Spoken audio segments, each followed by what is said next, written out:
perlahan-lahan saya intip.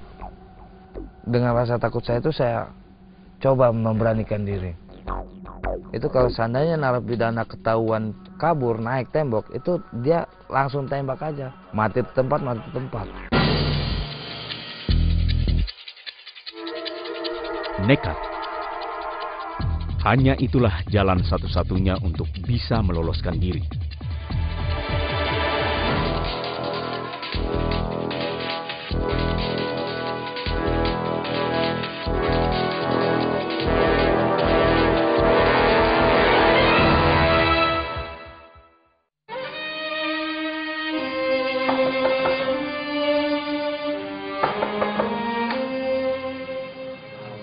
Irwan? Saya ketemu dengan adik saya yang berapa tahun nggak pernah ketemu dengan saya. Dengan rasa kangen saya, rasa bangga saya langsung curahkan kepada adik saya. Saya bilang sama adik saya, abang sayang sama kamu. Saya senang sekali melihat dia. Selama saya nggak ketemu, saya terpisah dengan saudara saya. Bukan abang lagi ditahan? Abang udah bebas. Sekarang abang capek. Abang mau mandi dulu. Jangan lupa tutup pintunya ya. Ada bang? Iya bang. Pemirsa, tadi malam telah dilaporkan bahwa ada beberapa narapidana yang telah berhasil melarikan diri. Saat ini, pihak berwajib telah mendapatkan hasil identifikasinya.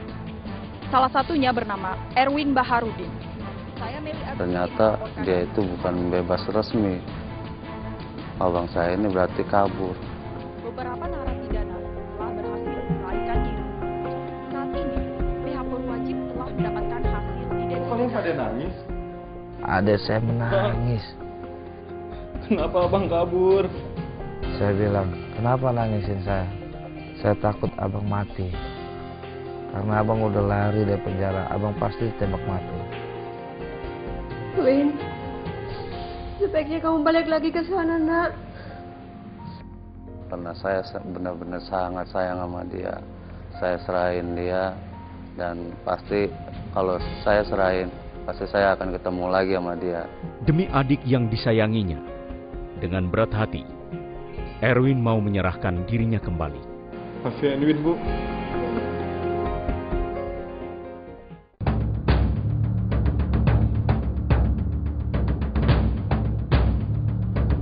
Habis saya dipukul, saya habis dianiaya di sini. Apabila narapidana itu melanggar aturan atau melarikan diri, ya itu konsekuensinya. Mau tidak mau, ruangan isolasi pun harus Erwin jalani.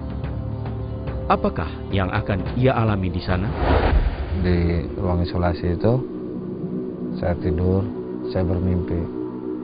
Saya mimpi kayak jalan gelap begitu kan.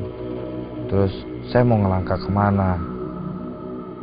Erwin, ini aku, ayah.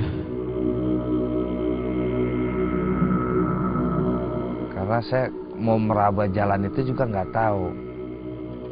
Nah, cuman saya mendengar suara ngomong sama saya. Erwin, kemarin ini aku, ayah.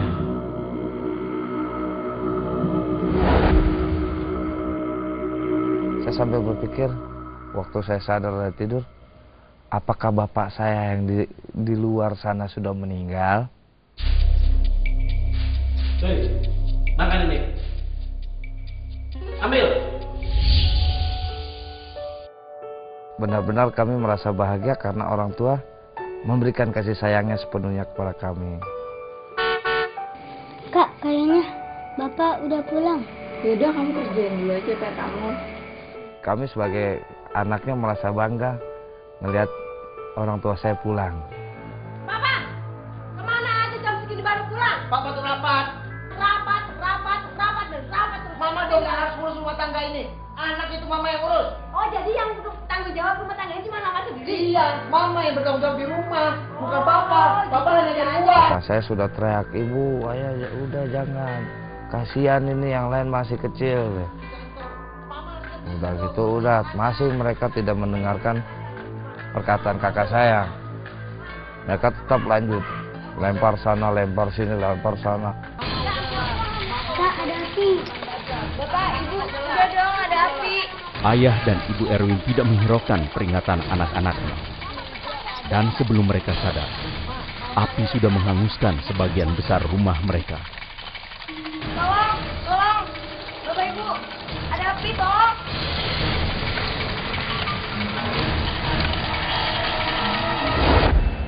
Berawal dari kejadian itu, ayah dan Ibu Erwin berpisah. Dek, kakakmu nitip Erwin di sini. Kakakmu kerja di luar kota. Kamu di sini sama tante ya, jangan nakal.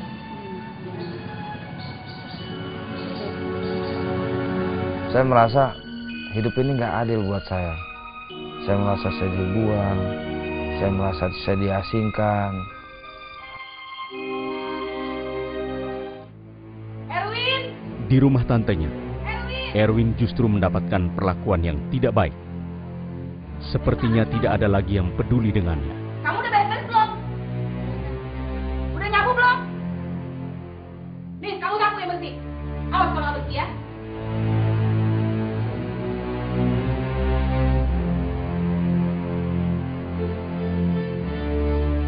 Ia kemudian memilih tinggal di jalanan dan mencari uang dengan caranya sendiri.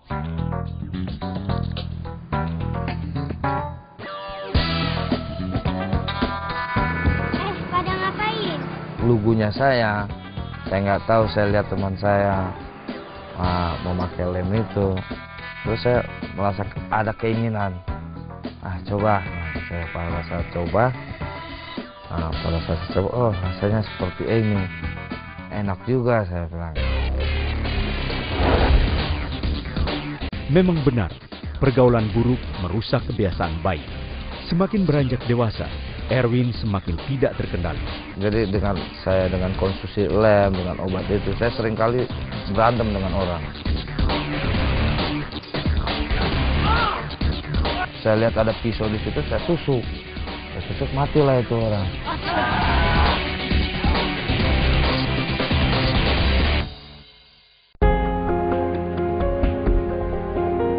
Liar dan sadis. Mungkin itulah julukan yang tepat baginya. Jeruji besi sekalipun tidak bisa membuat Erwin bergeming. Lalu bagaimana ketika ia harus menghadapi kedua orang tuanya? Orang tua saya datang, ibu saya datang ke kantor polisi, bapak saya datang ke kantor polisi.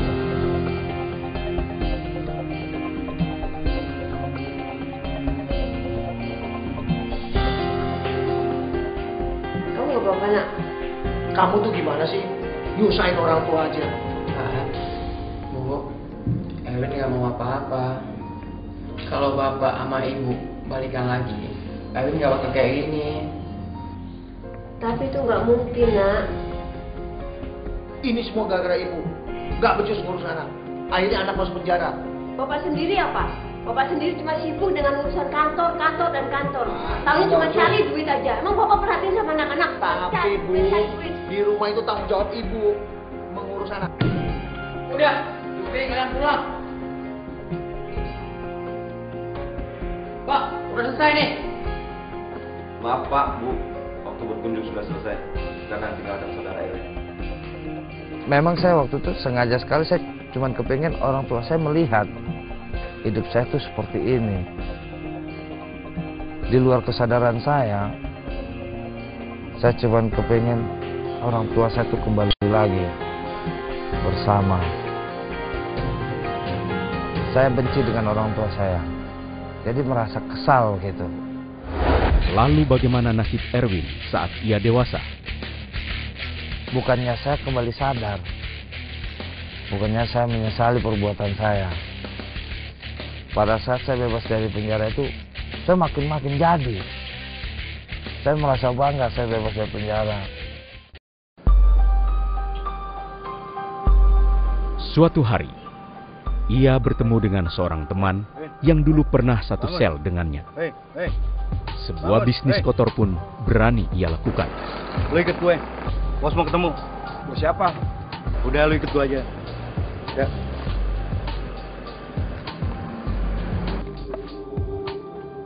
Siap, Bos. Gua ada kerjaan buat lu. Tolong lu antar barang ini ke alamat yang ada di dalam tas lu. Ini pembayaran buat lu setengahnya dulu. Sisanya setelah ini selesai. Kasih, Bos.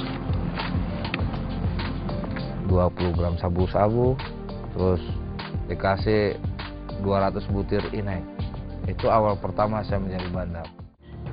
Sehingga suatu saat saya ditangkap oleh polisi.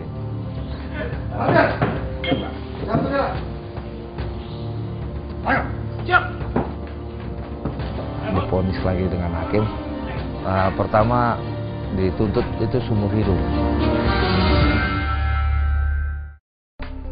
Dari tuntutan hukuman seumur hidup, Erwin hanya divonis penjara selama 10 tahun.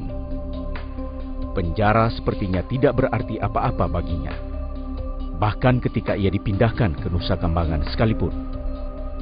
Namun selama di sana, Erwin terpaksa harus mengikuti semua kegiatan yang ada. Salah satunya pembinaan rohani. Saya, Pak. Kamu.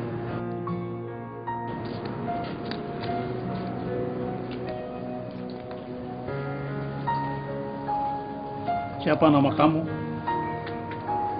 Erwin, Pak. Mau nggak jadi anak Bapak? Masalah, Pak. Bapak mau ngangkat saya jadi anak. Saya ini kan sampah masyarakat, Pak. Enggak, sekarang saya mau tanya, kamu mau tidak jadi anak saya? Dia bilang gitu. Ya saya mau aja, Pak. Kalau emang kamu mau, udah peluk saya. Nah, saya dipeluk itu sama beliau kan. Bapak sayang kamu seperti Tuhan menyayangi kamu untuk selama-lamanya. Saya merasa kayak emang benar-benar ayah saya sendiri. Ya lewat Pak Daniel Alexander itu, saya merasakan benar-benar kasih Tuhan nyata kepada saya. Dan benar-benar Tuhan itu mendorongnya untuk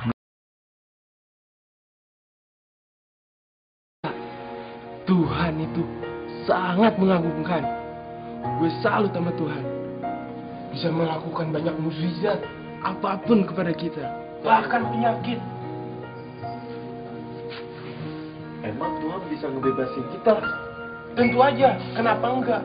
saya mulai berpikir dan mengerti apa maksud Tuhan seperti apa.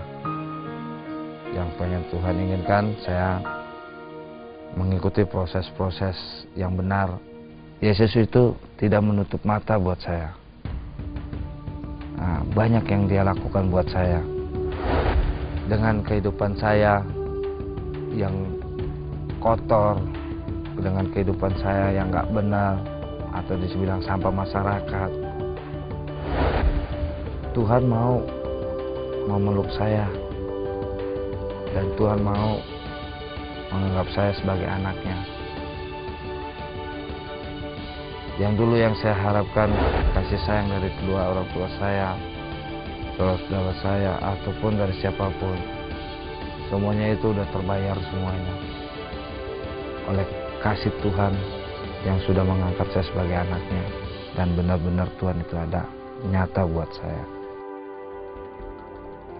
Erwin menjalani masa hukuman dengan menaruh pengharapannya kepada Tuhan. Bertahun-tahun ia menanti dan berdoa. Sampai tahun 2007, Erwin mendapatkan pembebasan bersyarat. Ini ada surat buat kamu. Hari ini kamu boleh pulang. Saya merasa sukacita sekali dan merasa saya itu emang benar-benar sudah dimerdekakan oleh Tuhan. Dan saya merasa bangga kalau doa-doa saya itu didengar oleh Tuhan. Saya tidak akan mau melihat ke belakang lagi, saya akan mau melihat ke depan. Perilaku dia semua itu yang dulu hilang gitu. Dia malah lebih rajin ibadah, dia lebih rajin baca Alkitab. Dia malah sering mengasih tahu orang seperti yang kayak nggak benar gitu, dinasehatin sama dia. Saya akan memberikan pola hidup yang positif dan bermutu buat Tuhan. Setelah menjalani masa hukuman, Erwin kembali ke masyarakat dan membangun sebuah rumah tangga. Ia berusaha menjadi suami yang baik dan menjadi teladan bagi anak-anaknya. Saya benar-benar bahagia dan bangga untuk berumah tangga dengan dia. Ya memang dia suami bertanggung jawab, sayang sama keluarga, sayang sama anak. Saya akan berusaha memberikan kebahagiaan buat istri saya, buat anak saya. Saya akan memberikan contoh kepada anak saya, biar dia tidak melihat bapaknya yang dulu. Ya, terutama saya ingin menyenangkan hati Tuhan.